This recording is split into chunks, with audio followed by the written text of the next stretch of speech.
Hi, everybody. It's finally happening. So I have been talking to these ladies now for a couple of weeks about the possibility of being in the podcast, and here they are. And I really wanted them to come because I want to know more about their activity in their translation work where they work in sustainability. So that's really a cool thing. So I thought it's like, oh my God, this is something we need to approach.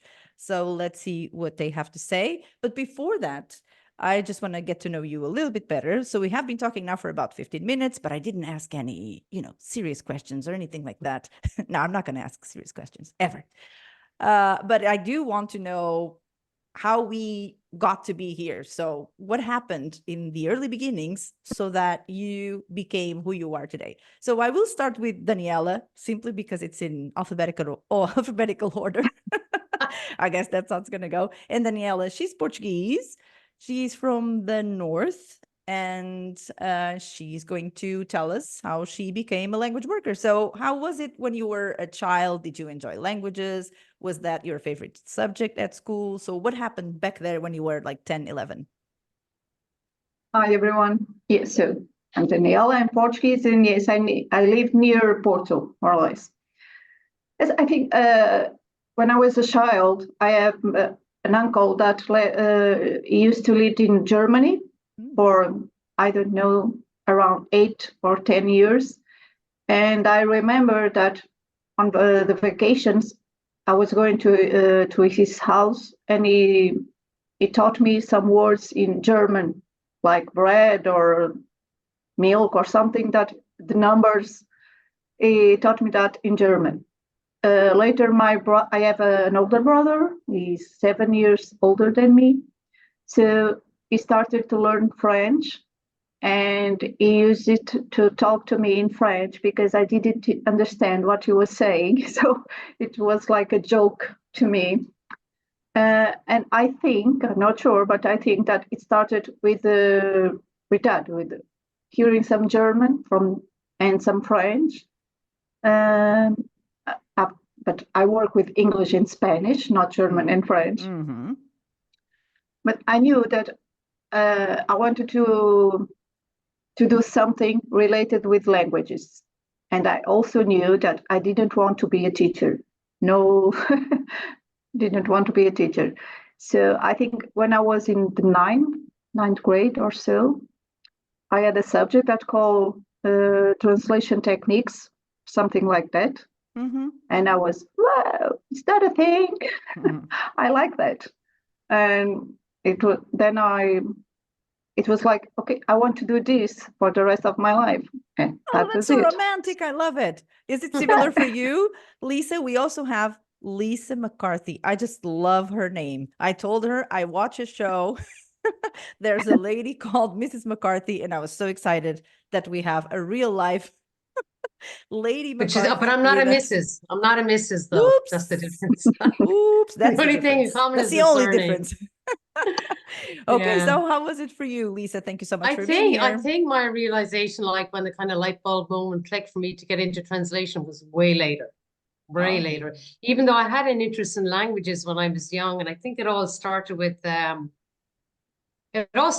mum used to take in Spanish students in the summer, so I found it really exotic. So what was your mum teaching? No, not at all. She was a housewife. Oh, so basically, she had time on her hands to actually take in Spanish students. Exactly. Right. So they would stay with us for about a month over the summer, or maybe we had 2 students at a time.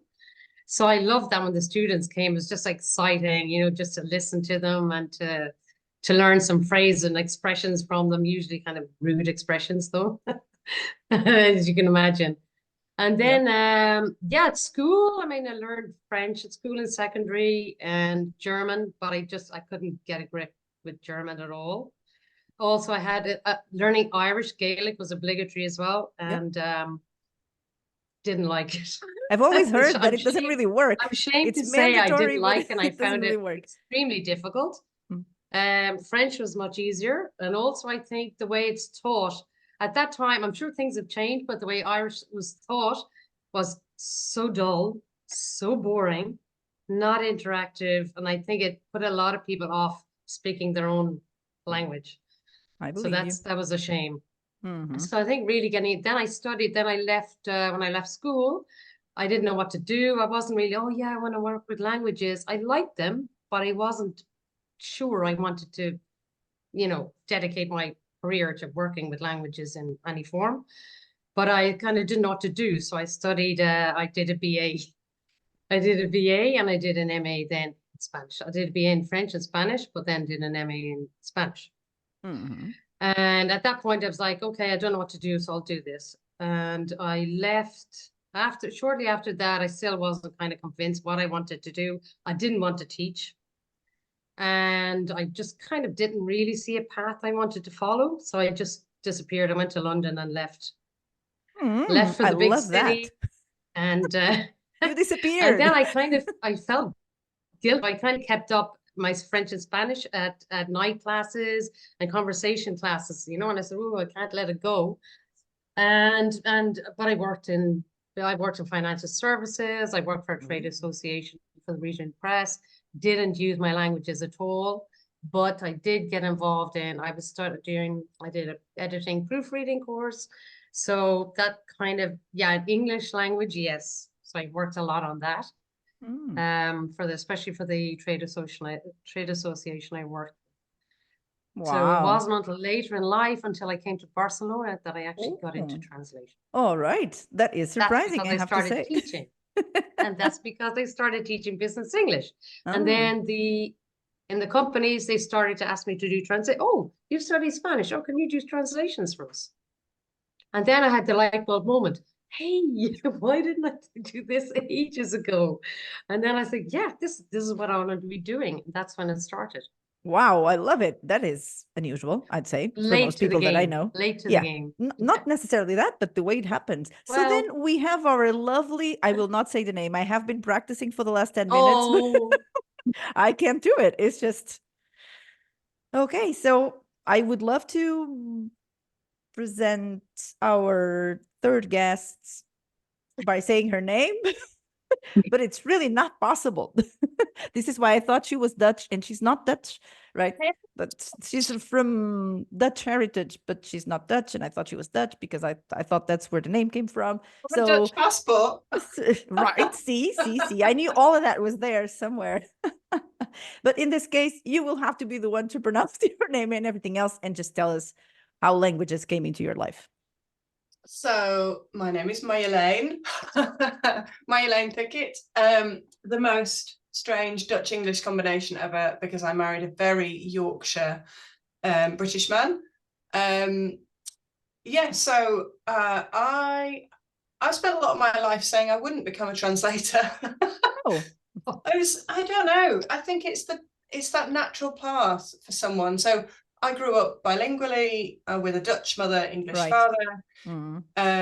That's already a big plus, right? Yeah. Yeah. Yes, it is. You just don't understand because you were born with it. Yeah, we used to walk down the street and my mum would want to say something about someone and she would just flick into Dutch. I believe you. But after such a long time in England, she actually doesn't really understand what language she's speaking anymore. So she'll have like a primarily Dutch sentence, and then every 3 or 4 words she'll flick into English for 3 words, and then 2 words in English, and then she's entirely talking about code switching there. Yeah. So I grew up with languages, did German and Russian at university. And of course, the standard question when people say what you want to do, they say, oh, I'm going to be a translator. And I don't know, there's something in me that just hates saying the obvious thing. So I was like, no.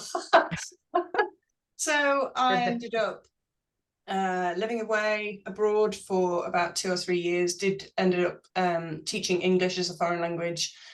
But I was adamant I was never going to become a teacher because I come from a family of teachers, again, trying to buck that strange trend. Came back to the UK, went into international business and marketing. And then over that sort of 11 years that I was in a corporate career, about 3 times I almost took an MA in translation. And then for whatever reason, I ended up not doing it and talking myself out of it. And then finally, about 4 or 5 years ago, decided to take the plunge. So again, quite late, just like you, Lisa, but spent a long time saying, no, I'm not going to be a translator. No, there's loads of other jobs. Okay, so everything that you thought you were not going to be, you are. You became, right? Definitely. Wow, that is insane. Let me just be anything I don't think I want to be, or I say that I want. All right. So Daniela, when it was time to choose your degree at university, you thought about those translation technique classes, which I also had. So they come in the 10th grade or 11th, depending on the school. It was the only course I signed in to the university. When we had to when you mean translation. Translation was the only you applied to, the only to apply. BA you applied to. I applied only to translation in one university. My mother was like, "What? Please apply to others." I did the same, not for translation though. No, I want that course, and I knew I had the grade to enter the course. So I went to Porto to study. And so I left the countryside. I went to the big city. And wow. Big city. Yes, love it. Porto. In 1997, many years ago, Porto was big city to us. Yeah, but I decided so it was a much bigger city than what you knew, for sure. Yeah. And that's it. I decided to take the translation course at university with English, and later I took this Spanish, just side translation. And that's it. Then you were like, no, I'm not teaching. I'm not doing any of that. I want to be a translator, and this is what I'm going to do forever. So immediately you didn't have any options. You didn't think about anything. All right. So how was it when you were done with the degree? Did you do your master's immediately? Did you? I started working 1 month more after graduated. I started working as a translator in an office in Oporto. Not the best office, but well, it was good to learn what not to do. Okay. Yeah. And why was it not? Was it not what you expected, or was it because the content was not? Yeah, the boss was not the best vendor manager and project manager, and he would say yes to every single job, even if he had no one to do that job. So it was quite hard. But I was. Was it a full-blown translation agency, or? No, it was a small agency, not but a translation agency formally. Yes, translation agency. And I was there about 2 years, more or less, and then I started freelancing. And here I am, 20 years never looked later. Back. No. So our Lady McCarthy, this one I can say, I guess. So I will just go for it. So then what happened? So you were working at the school and at the company, and you were doing translations and all of that. So, but that didn't last forever, I suppose, right? So then you realized, oh, I want to be a translator. This is the thing after all, right? I think I realized that quite early at that point, because I was teaching business English in companies around Barcelona. But it was, I found it very exhausting, quite draining. I could say I found it quite rewarding, some of the classes, but some of the classes I really didn't like. And I said, okay, teaching really needs to be a vocation, I think. And I thought, well, it's not my vocation. I would feel more strongly about it if it were. So I thought, yeah. And as I got more and more translation work from the companies, I realized, okay, I'm going to go down this route. Then I was decided. Then I went, okay, this is really what I want to do. So I started dropping the academies, and I took up more private clients because I had more flexibility. And then I did a preparatory course to sit the Chartered Institute of Linguists DIP Trans course. So all the time I was kind of building a bigger client base all the time through referrals, basically, and also through the academies and the companies I used to work for. So it was kind of cool. I had a nice easy way in it to speak. And then I sat my exams, so I had that. And then about after a couple of years, I went full time and dropped all my private students, I should say. And so did you go the sending out your CVs to agency route, or you didn't get to that? I didn't actually. I did very little actually. I had so many referrals, and I had steady work from those referrals. So I've never done a huge amount of marketing, which I'll probably have to do. Those days are over. So how long ago was that, by the way? That's important. It was a long time ago. As in? Well, 16 years. I've been freelancing. I was a full-time translator. Yeah. Freelance translator. So, but times have changed over the last couple of years, and now you got to kind of put in the work to get clients these days. But at that time, it was pretty. I had a lot of work. It was really busy, and I didn't have to put in much marketing effort either. So, yeah, but I did send out. I contacted agencies, and I got to work from most of my clients were agencies. Yeah, so, which makes sense. Yeah, exactly. It was easy. And because I was so bad at marketing myself, I worked in marketing. Well, I like marketing translations, but like marketing my own services, not good at all. So yeah, it's a whole different agencies thing. were perfect for me. Exactly. They did the groundwork. They gave me the work. That was it. I was happy with that. Okay, let me try. Marjolein, so what about you? How did you get your first couple of jobs? I mean, I'm clearly the freelance newbie in this group. Yeah, I was employed for a long time, so I only went freelance in COVID. As a translator? Yeah, I went freelance in COVID. Yeah, so, but I don't know, I had a lot of contacts from my previous business because it was international business. And I think that really helped me. So I also didn't end up sort of starting my career by sending hundreds and hundreds of emails to agencies. I think I started probably with 60-70% was direct clients, and then the rest was agencies. For the last couple of years, that's sort of leveled. I think last year it was maybe 50-50. This year, again, trending back towards direct clients because agencies just don't seem to have the work. So for me, it's just definitely been a massively evolving picture.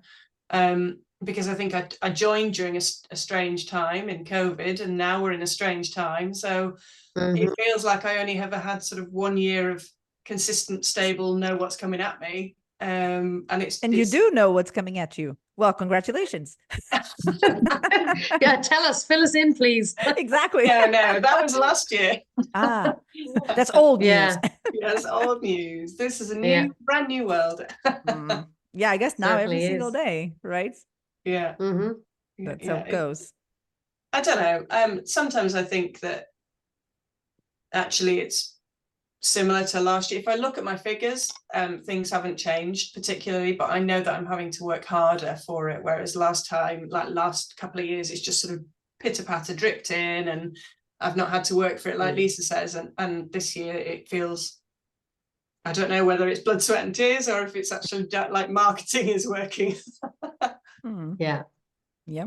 So Daniela, how long ago did you leave the company and decided to go freelance? Was it also 16 years ago, 17, less? Well, 20 years. Yes, because I started working in 2002. 2 years working, more or less, 2 years working for the agency, and so it is 2004 started freelancing. Yeah. So it's true that you didn't enjoy working with that boss specifically, but then, I mean, you decided to go freelancer, and what did you do? This is 20 years ago, which is different from now. So what did you do? Yes, very, very different. I used to work, I still remember saving stuff on the diskette. Yes. No, I'm not saying from that perspective. Yes, I know. Yes, I know.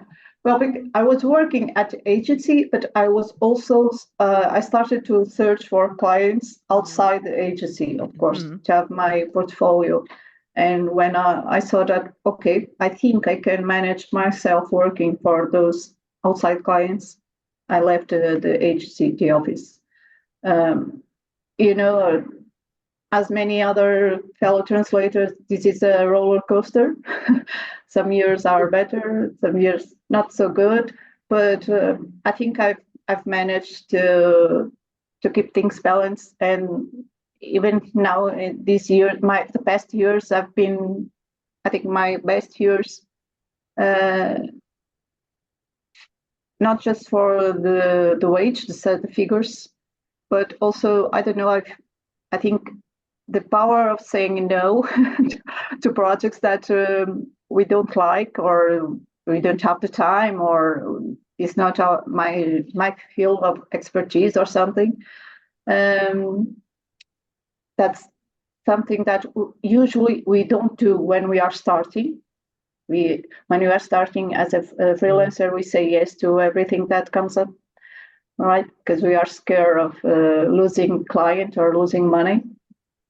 But now I feel more confident, of course, after 20 years, that saying no to some project that's not my cup of tea, or they don't pay enough or something. So that's one of the things that evolved over the years.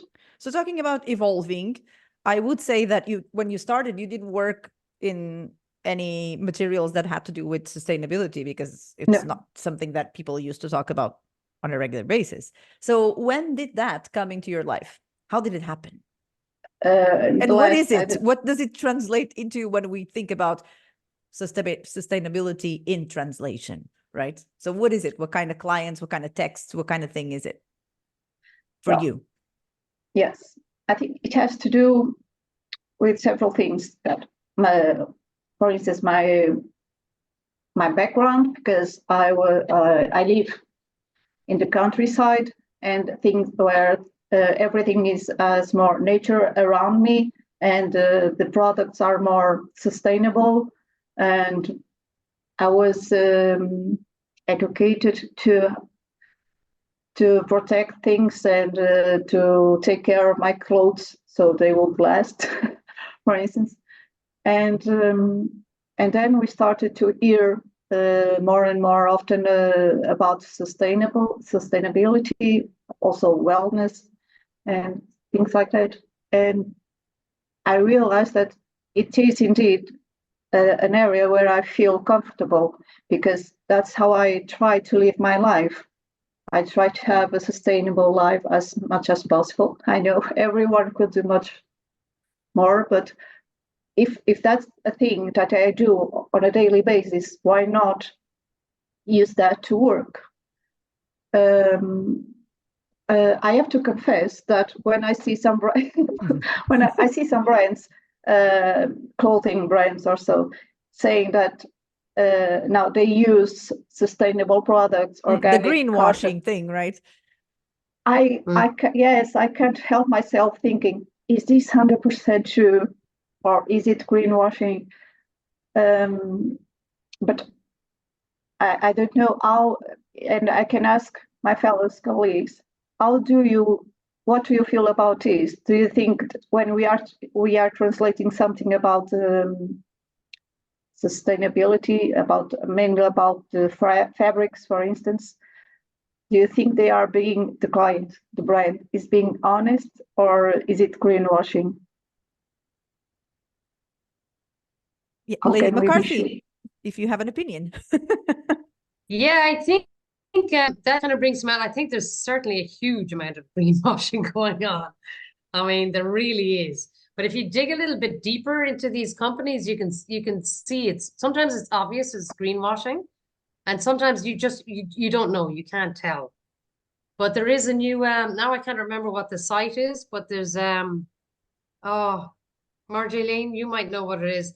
I think it might be a British site, but it calls out, it's on LinkedIn, and it calls out all the companies that have been exposed for greenwashing. Yeah. I don't know. Have you heard of that one, Marjolein? I don't know what the name is. I think there's various sites popping up to that effect. There's also new EU regulations coming in about greenwashing, which will help. But I mean, in terms of accepting work and things like that, you're never going to know 100%. But like Lisa says, I think you do need to do your research. If you're looking to be in that respect more sustainable for your work, then yeah, it's doing a bit of groundwork and seeing if you really want your name associated with those things. Are they making distinct efforts, or does it seem like it's come out of the blue? What are they using to back up their claims? It is hard. Yeah, the market is evolving, and in a sense it's good that, this is a strange thing to say, in a sense it's good that what we're seeing is so many people coming into this space, and yes, we're going to sort of delve a bit deeper and try and address the ones that are greenwashing, but at the same time I think it is indicative that this is becoming a ever more important topic on a wider scale, and at least that is a good thing. Mm-hmm. So who are your clients, Marjolein? I'll say it like this, and then it sounds a bit like mid-American, middle American kind of pronunciation of something, like Jolene or something. I knew that was coming. I mean, what can I do? This is all I can do. I could break into song there, but I won't. Oh, come on, let's do it. What do you know? The Dolly Parton version? Yeah, exactly. I mean, that's the original, right? But Miley Cyrus has I'll resist. Miley Cyrus has a really good version, so that's why. Oh, really? Yeah, for sure. Sorry.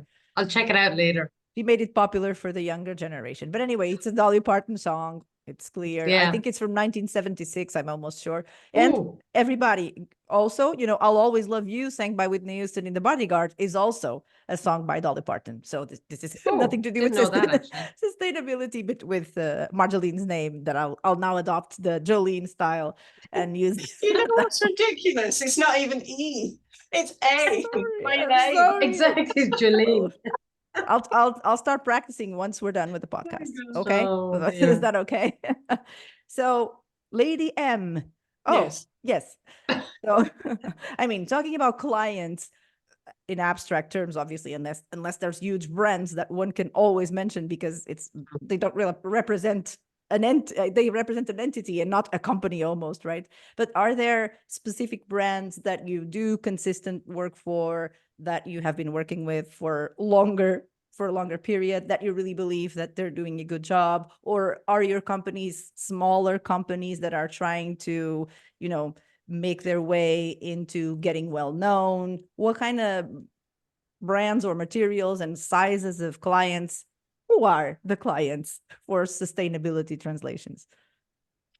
So a real mix. One of the direct clients that I work with is actually a group of renewable energy companies in the Netherlands, and they've come together to provide a sort of whole service offering for the market, where there's everything from solar panels on rooftops to renewable chargers for electric fleets, a wide range of renewable energy services, and I do ongoing technical translations for them, just for their website, for their brochures, for everything like that, even social media sort of videos, that kind of thing, and then everything down to smaller local charities, where it's not technically translation, it's a bit more proofreading, editing, because it's English language. So working again on all of their website content, blog posts, sort of e-papers, that kind of thing. And then in terms of agency work, it can be anything. It can be sort of very large manufacturers who are translating their sustainability reports, or, I don't know, even down to small local sports brands who are very ethically minded, who are sort of trying to do things in a more conscious way. I'll translate work for them. So yeah, it's a real mixed bag. Wow, I love it. So what about you, Daniela? Is it the same type of, No. Is that I was going to say, well, it's probably different for all of you, which is really interesting to me, obviously. So what does this translate into when we're talking about your activity as a translator in sustainability? Who are these people, not people, but entities or companies or whatever they are? And what do they want from you?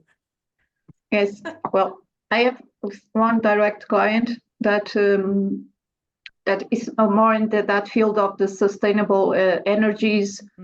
And what I don't translate the technical things, but it's for a magazine that they have online, and the communication they have online. So it's more a bit of marketing communication based on their products that are renewable and sustainable and stuff like that. Or for agencies that have clients in the activewear brands, for instance, or clothing, apparel, and the products they use to make those coats or shoes, whatever, that are being more organic and nature sustainable, or at least they say, and it's more in this area. What about you, Lisa? Is it the same type of thing, or is it something completely unexpected? It's a mix. It's a mix, really. I would say, in terms of direct clients, I would say my longest standing clients is actually a cosmetics company. It's a vegan cosmetics. But I've seen a massive change with them. Oh, really? I mean, I don't know which brand, but only that's vegan, what I do. Only vegan cosmetics. Exactly. Only cruelty free for me. Yeah. That's it. And so I've worked with that company for many years now. And I've seen them change, become much more sustainable, and now they've got all sustainable packaging. So I help with all their marketing material as well, and technical information about packaging and their products and the contents of their products. So I can see a shift there as well, which is really nice to see. And other companies I work with, you wouldn't really call them sustainable companies, but they're trying. They're trying. So I translate a lot of sustainability reports or sustainability strategies. That was hard to say. A lot of it's too many S's for me. And so a lot of reports like that, or corporate social responsibility. These type of reports, I do a lot of that stuff. But the companies could be any type of company, not necessarily working in renewable energies, but your run-of-the-mill company that wants to actually improve their systems and become, reduce resources or switch to renewable energies and sometimes I kind of have a little bit of a conflict sometimes because they're not super sustainable companies, but they're trying. So I think we kind of have to support them as well. That's true. And so I like to see that because nobody's kind of like born sustainable, so we all have to try. Wow, that is a great sentence. I love it. Nobody's born sustainable. It's true, and well, we have to start somewhere, So I have to support those companies as well. I think it's really important that they need, that they have support. So, and also other companies I work with are kind of more sustainability and kind of in consumption, basically reducing consumption. Like in food waste, kind of things that, promoting food, reducing food waste, promoting zero waste. Food banks, okay, what can we do with food waste? How can we get it to the people who really need it? So I like working with those. Also with some little small clothing brands as well, that are trying to be sustainable, and they're just startups, they're really small. So I like to support them as well. And then various projects I get through agencies that could be about food innovation, food sustainability in the food system. And it's a real mix. I would say it's a real mix of everything, really. Sounds fascinating. You were going to say something, Daniela? Not one particular type of company and not one particular type of industry either. Right. No, that I agree with Lisa when she says that no one born sustainable. So that's what. Who doesn't? That's such a statement. I mean, we're going to use it forever. Well, no, it's like, and we're not born with awareness of sustainability either. And that's, I think, which is part of our work as translators, is creating awareness. Apart from helping companies get their products and services out, I think creating awareness is the biggest thing we can do through our work. Because if you don't know what's going on, how can you make a change? That's true. That's true. You know, I think we're in a unique position as communicators. Yeah. Of using the language that brand or company uses to talk about what they're doing on an environmental sustainable basis. You can choose how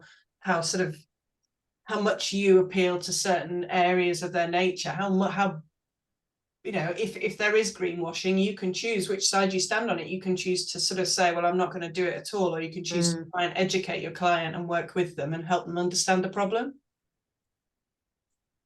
So there's a lot of education behind what you guys do, really.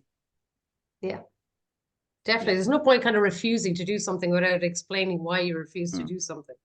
Yeah, it's like when you get products. I mean, for example, I wear contact lenses, and one time they started sending me like gummy bears or something with each order, which drove me crazy.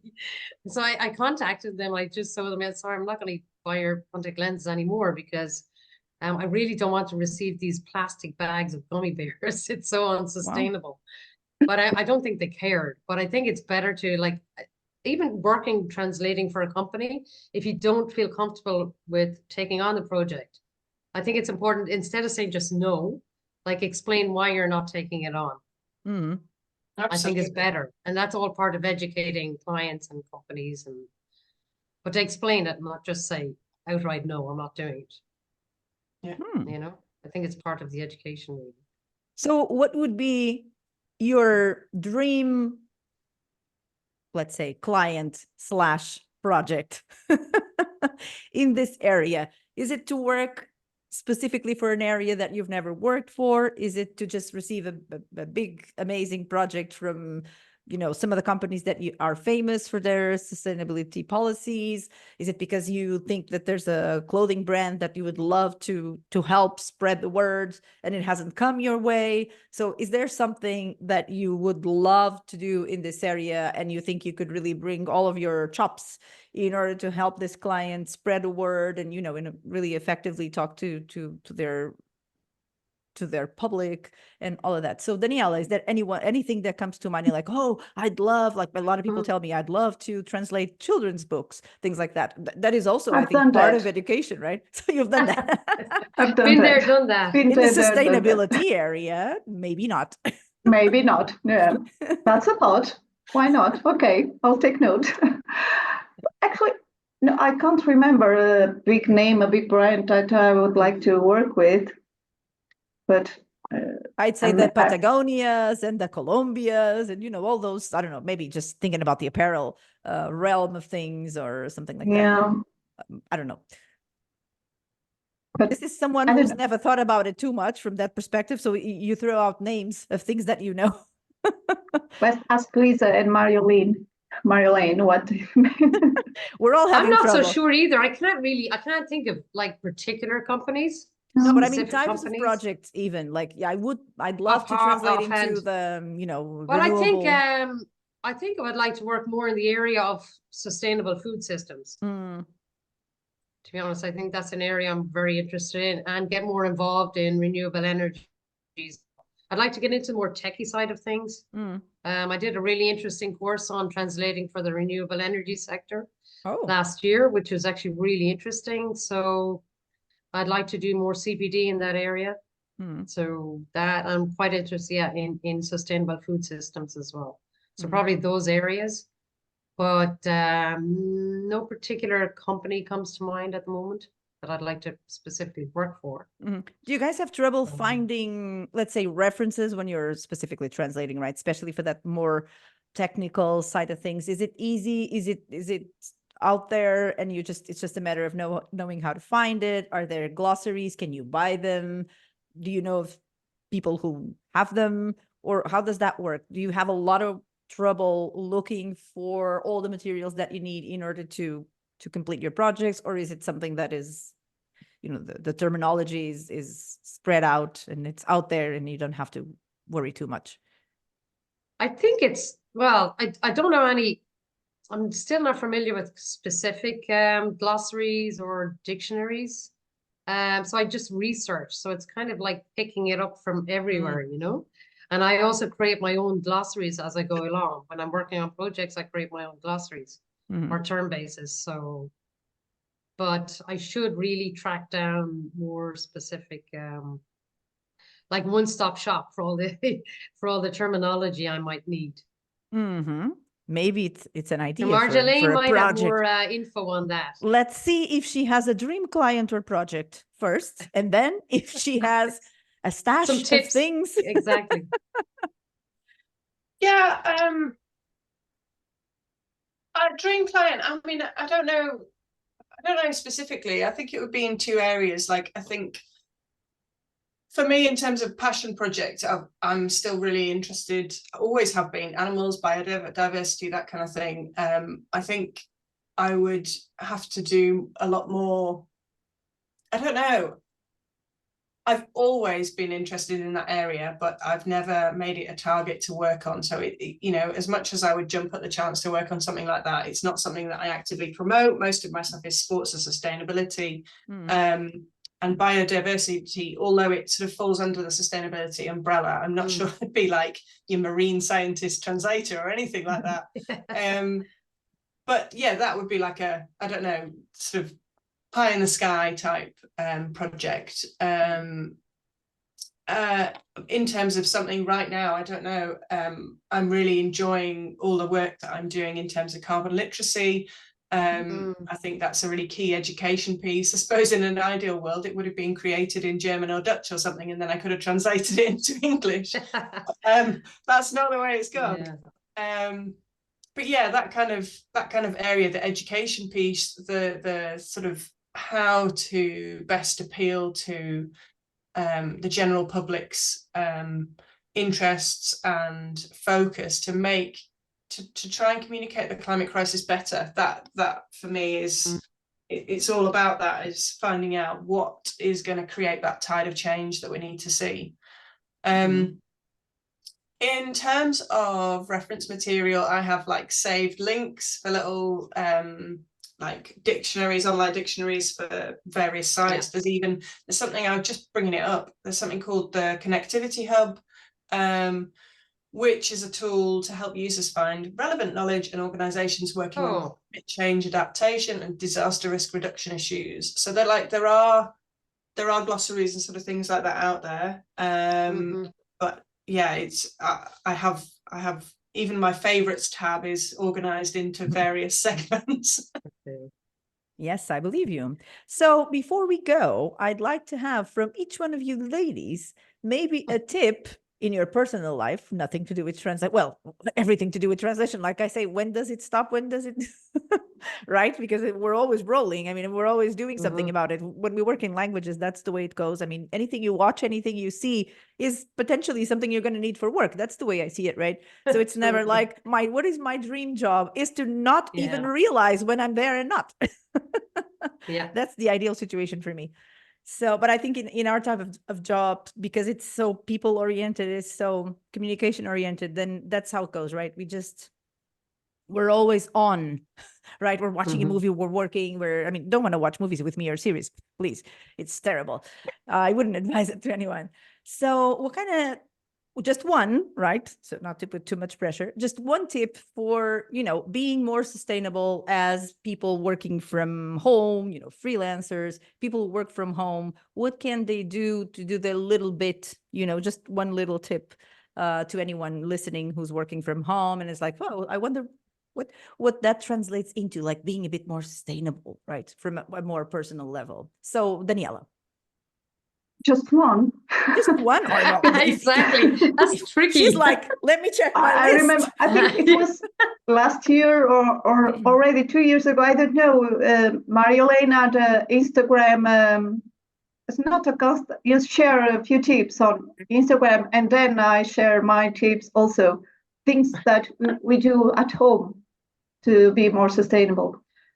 And I have to say, pick a couple of things if you have so many. Just one. I just didn't want to say, let's have 5 or 10 things. I'll share one that I remember that she didn't need to do that because, well, we have different houses. I save hopefully here where I live at the moment, at the bathtub, when I go to take a bath, the water doesn't heat so fast. So I save the water until she gets hot. It gets hot. And then I use the water for plants or something else. I don't know. I save the water from the bathtub until it gets hot. I do that as well. That's cool. For my shower, exactly. Yeah. Yeah. For my plants. That sounds good. Do you have another one to add, Lisa? Ooh, I think about it. I would say, well, think about everything you buy. Like, do you need it? Can you live without it? Well, then don't buy it. Or buy it at Vinted. I bought this at Vinted, second hand. Oh, I haven't. I'm dying to try Vinted. I haven't tried Vinted yet. And I've got things to sell on it as well. I don't need anything, so I'm not going to buy anything because I don't need anything. I'm really minimal. When you Here's a lady who doesn't need anything at the moment. She's good. I don't need She's anything. fine. So. She has enough. That's like people say, "Oh, what do you want for your birthday?" Nothing. I don't need anything. Yes, I'm at that stage too. Don't Please don't ask me what I want for my birthday. That's insane. Yeah. I so have, I would say, well, ask yourself, do you need it? No. Well, then don't. Daniela May I was going to say say something else. a quick yes. My birthday was last month, and a friend Happy offered. birthday. Thank you. And a friend, she gave me a scarf, and she was like, well, I know you don't buy stuff, you don't buy many clothes, but I'm sorry if you don't want it. No, okay, I cannot accept a gift. That's fine. People are afraid of gifting you things. Yeah. Susie. Sorry. So from Lady M, we will have a whole list. So let's hear a few. Yeah, there could be so many. To be the professional lists creator of sustainability for freelancers. So let's see. I suppose the biggest hitter, I suppose, sustainability, like as a freelancer, like look at your banking.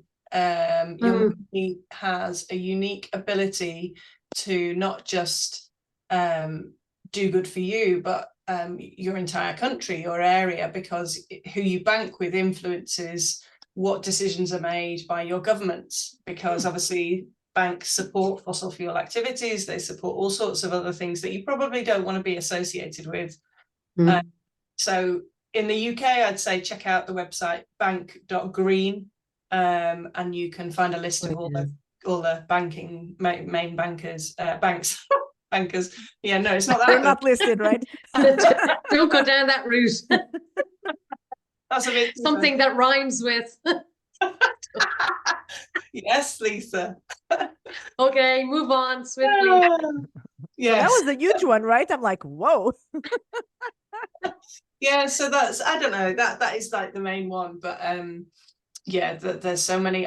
Another sort of, I don't know if you're involved in local things as a parent of young children, you know, think about your school. Have you got the balls to approach them and say, would the chef of the school's kid lunches, would they sort of think about doing one veggie meal a week or an extra veggie meal? Actually, so yeah, they're pretty nice. You know, these are easy wins that just take a little bit of to ask for, but actually they're a great talking piece for the school. So you need to sell it to them and say, like, you could really show that how much you're doing, and you could.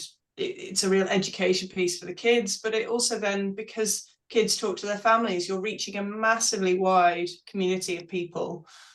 So, you know, it doesn't have to be schools, but anything that's relevant to you is that, you know, your local sports club, your local book club, just slip it in there. Say, like, we're trying to eat one less meal of meat a week or whatever it is. Not expecting people to switch diets or anything overnight, but just talking about what you're doing personally without judging people, that kind of thing is invaluable.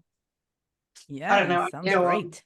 Wow, don't get her started. She's like going for the big stuff, right? The really impactful stuff. Oh my God, it's been amazing. Ladies, I'll go, but this is like, I feel like we could just go on, and all of a sudden I have all sorts of questions that I could ask you, not necessarily here, but it's like, wow, we're going to be friends forever, so that I can I can get tips from the people who know stuff, right? So thank you so much for this. It's been amazing. Very nice to meet you. Finally, Daniela. I've been following Daniela forever. I'm always like looking at her posts, blah, blah, blah, blah. And I was like, thank you. One of these days I have to invite Daniela. Thinking about this many, many times. And then I was like, well, let's have other people who also worry about this topic in particular. And so this is what we came up with. So there you go. This is our first attempt to talk about sustainability in the podcast. I'm sure it won't be the last one, but we'll see how it goes. Thank you so much. It was great to have you. And I wish you a great weekend because it's a Friday today. Oh, thanks for the invite, your podcast. Yes, thank you for having us. Thank you very much. Very kind. Beijinhos. nice seeing everyone. And have a lovely Bye. weekend. You too. Bye-bye. Ciao, ciao.